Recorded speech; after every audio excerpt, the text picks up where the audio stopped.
Voz y figura clave en el PRI y en la historia política reciente del país. Ha forjado un estilo propio de hacer política, construido desde la base social campesina y afianzado por una larga trayectoria parlamentaria. Autocrítica, incluso severa. Uno, nos advierte, tiene lo que se merece, como ella misma. Que acaba de cumplir años, senadora. Pues mire, ya sabe usted que las mujeres somos desmemoriadas cuando cumplimos años. ¿Contenta? Siempre contenta. Los 70 a la vista. A la vista. Diría que empieza el examen de fin de carrera. Desde hace tiempo yo he pensado que hay una nueva era en la política mexicana, que se van cerrando ciclos. A mí me gusta mucho la literatura y por ahí pienso encaminarme. Y hay un mejor juez de sí misma que usted. Soy muy autocrítica, severa incluso. ¿Hacia dónde se dirige, doña Beatriz? Como le digo, a recuperar mi vocación por el arte. Tengo ya en la cabeza varios guiones de novela y espero poderme dedicar a escribir.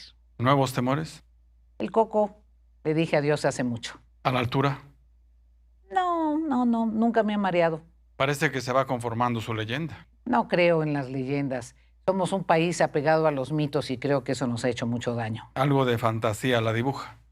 Algo de imaginación más que de fantasía. Algo de usted se hablará cuando haya muerto. Probablemente en mi tierra. ¿Se le debe pleitesía? No se le debe pleitesía a nadie. ¿Se le debería atender? Yo creo que uno tiene lo que merece. ¿Diría que ha sido libre? Diría que en este mundo nadie es libre, pero todo sujeto amplía sus espacios de libertad. ¿Completa? Lo intento. ¿Orgullosa de sus herencias? Orgullosa de mis raíces. ¿A Echeverría le debe su formación y andanzas? Me tocó en el contexto de Echeverría una apertura para los jóvenes y estuve muy cerca del gobernador Sánchez Piedras, que fue gobernador del régimen de Echeverría. ¿Ha vuelto el echeverrismo con AMLO? ¿Usted diría? ¿Incluso las aguas de Jamaica? Por eso mi pregunta es si usted lo cree. ¿Revive el populismo literal? Está presente el populismo. ¿Lo estuvo con Echeverría? No solo con Echeverría, creo que es una tendencia en muchos momentos. ¿Qué es eso entonces que llaman cuarta transformación? Mire, si ellos no lo saben, menos yo. ¿Hacia dónde llevan al país? Me parece que es pertinente el tratar de erradicar la pobreza. Me parece que es dramático una política económica que no tiene perspectivas. ¿Gobierna? Hablan. ¿Simulan? Tienen mucha fantasía. ¿Votos de autócrata? Personalidad que tiende al autoritarismo. ¿Se puede gobernar con resentimientos? Se puede conducir, no sé si gobernar. Hay una diferencia. ¿Cuál? Quien gobierna en un país democrático gobierna para todos. Quien conduce puede conducir para una facción. ¿Este es un país democrático? Este es un país cuya aspiración central es la democracia. Parece que ya le encontraron el modo al presidente AMLO. Pues no sé quién. Su espejo. ¿Diría que ya le saben sus debilidades y vulnerabilidades?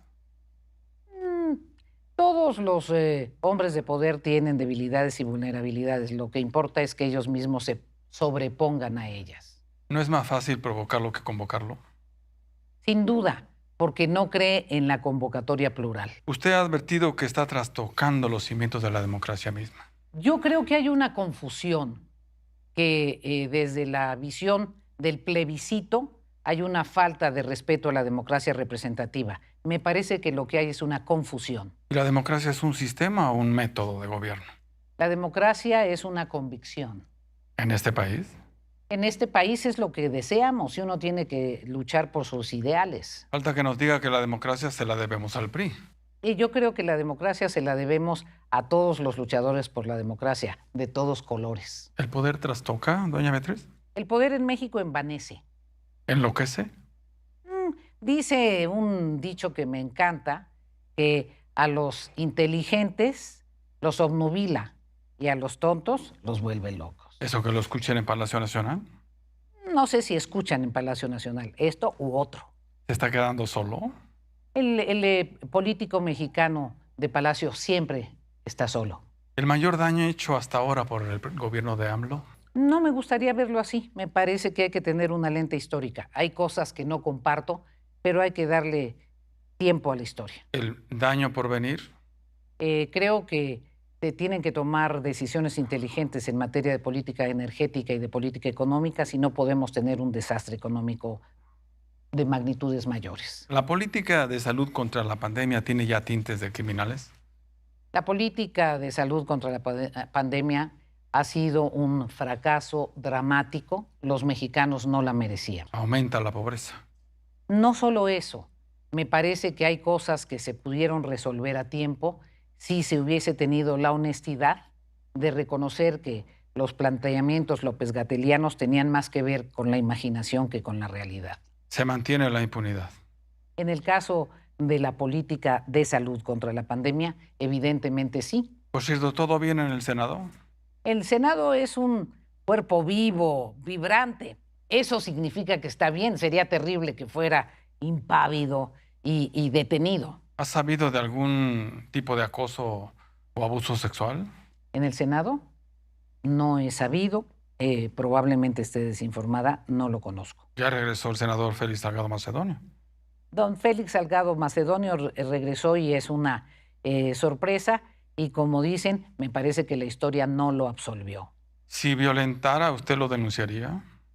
Si violentara en el Senado o donde fuera, desde luego. A él y a cualquier caballero. ¿Es un delito acosar y violar en este país? Es un delito formal, es un delito establecido en la ley. Lo que importa es que la cultura de permisibilidad se transforme y que haya una acción definitivamente distinta de los juzgadores. Eso que lo sepan en el Senado. Que lo sepan en todos lados. ¿En el Senado se logrará el contrapeso que lo dignifique? Bueno, se ha logrado.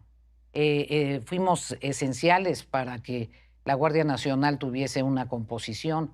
Hemos sido fundamentales con el bloque de contención para que no pasaran iniciativas de ley que no tenían sentido en ese momento desde nuestra perspectiva.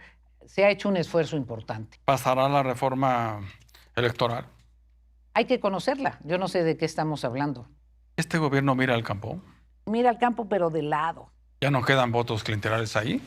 Al contrario, se ha reproducido un esquema clientelar en el campo. ¿Sabe, por cierto, cuántos campesinos trabajan para las organizaciones criminales en sembradíos? Me parece muy injusto decir cuántos campesinos trabajan.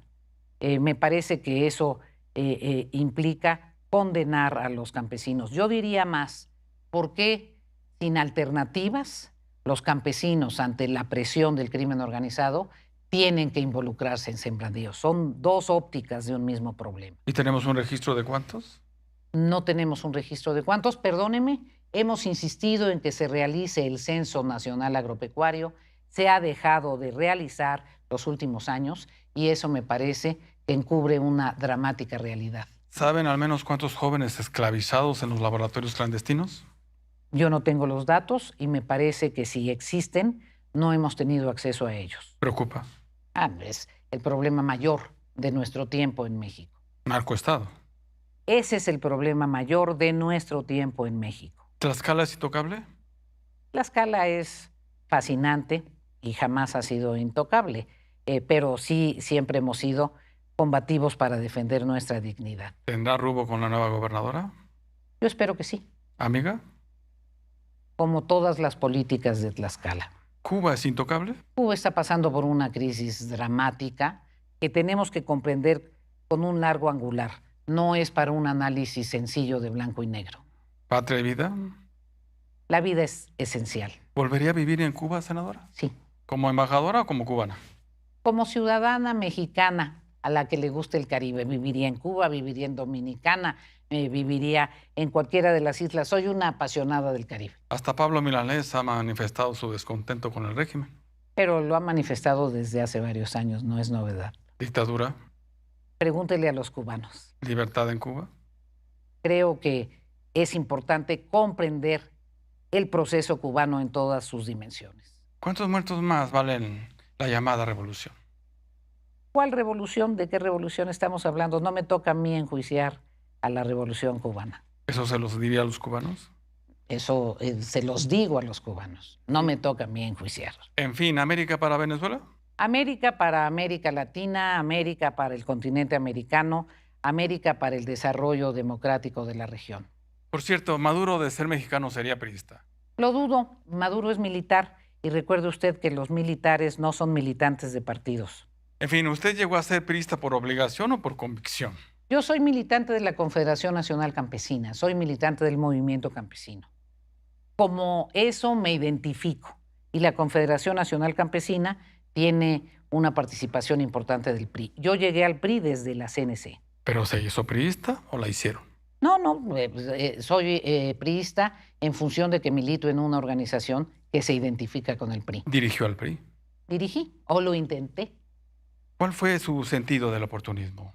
El oportunismo es una calificación que detesto. ¿De la simulación? Me parece que es una de las cuestiones que más daño le han hecho al país. Ha dicho que el PRI es una cultura política, El priismo es una cultura política. que todos tenemos algo de priistas. Hay un juego de palabras, el pequeño priista que todos llevamos dentro. ¿Lo sigue llevando? No solo dentro, y no es pequeño. Yo formo parte del sector que siempre ha pugnado por la transformación del PRI. Por cierto, ya estamos en el mes patrio. Así es. El PRI es así porque así es México, sentenció Carlos Salinas de Gortari. Yo creo que el PRI corresponde a una realidad histórica del siglo XX y me parece que es indispensable su transformación profunda, como la de todos los partidos políticos, no solo los del PRI. ¿Cómo está Carlos Salinas? No lo sé. ¿No se han visto? No sé si el licenciado Salinas esté en México, no sé. ¿Alguna instrucción? ¿De quién, perdón? ¿Te las dan? Acaba de decir el presidente que él es el que mece la cuna en el INE. El presidente a tener idea de quiénes son nodrizas, pero yo nunca he sentido que el INE sea un bebé. El poder aturde. El poder, ya le dije, a los inteligentes los obnubila y a los tontos los vuelve locos. Esto que lo escuchen en el Palacio. Ojalá escuchen. Seamos serios, ¿qué está pasando en el PRI? Está pasando que hemos superado varias crisis que, como cualquier partido que perdió la presidencia de la República en el 2000, que regresó al poder, que volvió a perder la presidencia, ha estado sometido a un nivel de presión y de tensiones muy serio y que ha hecho lo posible por acompañar a sus militantes en su recuperación. ¿A dónde lo llevan? Ahorita están construyendo una alianza opositora. Si las alianzas no serían nada. Yo creo que las alianzas potenciaron a los partidos, pero que ninguno de los partidos que participó en ellas desdibujó su identidad. A propósito, ¿es verdad que el PRI de Peña Nieto movilizó 10 millones de votos para el triunfo de AMLO en 2018? No lo creo, ni no sé de dónde se sustenta esa argumentación. ¿No es ese el origen del pacto de impunidad? Yo no creo que exista ningún pacto de impunidad. Lo que creo que es fundamental es que el gobierno sea consistente entre su discurso y sus hechos. ¿Vendrá Gers Manero por Peña Nieto? No lo sé, no platico con Gers Manero de esas cosas. ¿En juego el 2023 en el Estado de México? Pues será una elección muy competida. ¿Opera bien Alfredo del Mazo?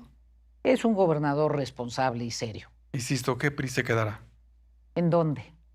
¿Disciplinados? En ocasiones, ¿Unidos? siempre con una unidad en la diversidad, más dialécticos que uniformes. ¿Unidad incluso en la complicidad? En la complicidad de los que creen que la complicidad hace política, yo rechazo la complicidad. ¿Hay que defender a Peña Nieto? Me parece que todos los presidentes de la República son juzgados por la historia. ¿Y a Osorio Chong? Es mi compañero senador. Ya han empezado los golpes y la trifulca en el PRI. Siempre hay tensiones en el PRI, no es novedad. ¿Alejandro Moreno resiste? Alejandro Moreno está participando con sus habilidades, con sus limitaciones, pero está participando en la realidad de este contexto, de este momento histórico. ¿Va por México es su ancla? Yo creo que la alianza es mucho más que los personajes involucrados en ella. ¿Ganarán algo en el 2022? Seguramente sí. ¿Gobernadoras? Sí. ¿Cuántas? Sí. Hay que ver, hay que ver. Detengámonos. ¿Está el crimen organizado en el PRI? No. ¿Nunca lo estuvo? A mí no me consta que lo haya estado. Y como política profesional solo hablo de lo que me consta. ¿Los necesitarán? Me parece impensable. ¿Sus gobiernos los cometieron? Pues claramente más eficaz que los actuales. Vuelvo. ¿Qué ha entendido por política, senadora? Para mí la política siempre ha sido un medio para transformar la realidad, para que la realidad sea más justa. La política no es un fin en sí mismo para mí. ¿Ha sido el sentido de su vida? La política, más bien, el sentido de mi vida ha sido la vida. La política es mi actividad, pero creo que la vida es mucho más que eso. ¿Y esa actividad la ha hecho una mejor persona? He aprendido, he comprendido mejor a mi país, he conocido bien a México y eso ya es una gran aportación en mi formación. Por cierto, ¿la política hay que defenderla? La política hay que prestigiarla, esa es la mejor manera de defenderla. Es la forma civilizada de solventar las contradicciones, es la forma civilizada de superar los problemas. ¿Cómo? Con el diálogo, con el entendimiento, respetando las opiniones de otros. Sin mentir. Indispensablemente sin mentir. ¿Su mayor virtud política? La paciencia, ¿Y la personal? mi alegría de vivir. ¿Su moral privada fue la misma que la pública? Mi moral pública es mucho más rígida y severa que mi moral privada. ¿La moral es un árbol que da moras? No, la moral es un sustento que florece si tienes ética. ¿La política la enriqueció? La política me enseñó. ¿Se enriqueció con la política? En términos monetarios o de patrimonio, desde luego que no. ¿Nada? Nada. ¿Ni porcentajes por iniciativas a modo? De ninguna manera. ¿Por triangulaciones del erario? De ninguna manera. ¿Ni para el bien del partido? De ninguna manera. ¿Ni vía empresas fantasmas? Rechazo categóricamente cualquier vinculación con ello. Nada. ¿Todo lo bien ganado ha sido bien habido? En mi caso, sí. Eso lo sabe Santiago Nieto. Pregúntenle a Santiago Neto. No tengo ningún problema en mi conciencia. Ya vio que César Duarte demandó a Javier Corral por daño moral. No había visto. ¿Inocente César Duarte? No lo sé, que determine quien lo sentencie. ¿Sabe dónde está? No. Senadora, allá afuera dicen que se benefició de la nómina secreta de César Duarte. No es cierto. ¿Conoce a Raúl Javalera? ¿Raúl Javalera? La sonrisa de Beltrones.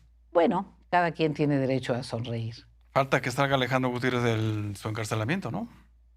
Yo tengo aprecio por el señor Gutiérrez. Si tuvo responsabilidades, que lo juzguen, pero me parece un ser humano que en mi caso merece aprecio. Se valora su lealtad. No sé, me parece que es terrible que algunos políticos tengamos amigos en el curso de la vida y cuando esos amigos son enjuiciados, se nos olvide que también tienen virtudes, que se les juzgue por sus defectos, pero que no se les estigmatice para siempre. Eso que lo escuchan en Palacio. Mire, ya quedamos que difícilmente escuchan. Por cierto, Maru Campo, la nueva gobernadora de Chihuahua, es de confiar. No la conozco, no la conozco, o sea, ni siquiera la he visto. ¿La Beatriz Paredes de ahora ha sido la de siempre? Se parece mucho la Beatriz Paredes de ahora a la de siempre. Estoy más gorda, ¿eh? Eso sí me pesa, estoy más gorda. ¿Amarguras? Algunas me hubiera gustado dedicarle más tiempo a la música, más tiempo a la literatura. Me hubiera gustado ser menos workahólica para cuidarme más en términos de salud. Creo que he sido trabajadora obsesivamente, pero no soy una gente que tienda ni a amargarme ni a tener rencores. ¿Ni en las mañaneras? Mire, respeto a quienes las escuchan sistemáticamente. Yo prefiero que me pasen una síntesis de si hay algo conceptual. Lo trivial, lo que tiene que ver con los distractores, mejor no me involucro. ¿Ya piensa que se acabó este sexenio? No. Tiene 3 años muy fuertes para adelante. ¿Qué años vienen? Años difíciles, años en que ojalá se aprenda de los errores, ojalá haya una capacidad autocrítica, ojalá se abran espacios de diálogo. Y a río revuelto, ganancia de peristas. Yo no veo la vida a la luz de los partidos políticos. No le digo a la gente priista, ni panista, ni morenista. Yo creo que las personas son personas. De suerte que los intermediarios sociales son tricolores. Me parece que una de las expectativas esenciales de este gobierno ha sido que acabe la intermediación social. ¿De ellos dependerá el triunfo del 2024? El triunfo de quien sea el 2024 depende de que los ciudadanos salgan a votar. Si los ciudadanos desean que las cosas no sigan como están o que se inclinen hacia un sentido, es fundamental que salgan a votar. A propósito, quien controle el crimen controlará al país. Insisto que ese es el problema más grave y señalo que sería indispensable por el bien de la sociedad mexicana y de las nuevas generaciones que eso no suceda. ¿El crimen seguirá pagando las campañas? Yo no sé si las paga o si las pagó y donde se hizo me parece que se debe aplicar la ley. ¿Usted no piensa que en 2024 el crimen organizado impondrá su sucesor presidencial? Yo deseo que eso no suceda y creo que hay que actuar en consecuencia para que eso no suceda. ¿Un deseo es un acto de fe? Un deseo es una decisión de actuar en el sentido de cumplirlo. ¿Y ustedes lo van a parar? Yo aportaré mi granito de arena para que el Estado de Derecho prevalezca en el país. La militarización del país avanza, senador. Es un asunto también del gran debate nacional en el que tenemos que profundizar. ¿No estará pensando AMLO en un sucesor militar? No sé, no soy psicoanalista de AMLO. ¿Lo celebraría o lo combatiría? No corresponde a la historia democrática de México.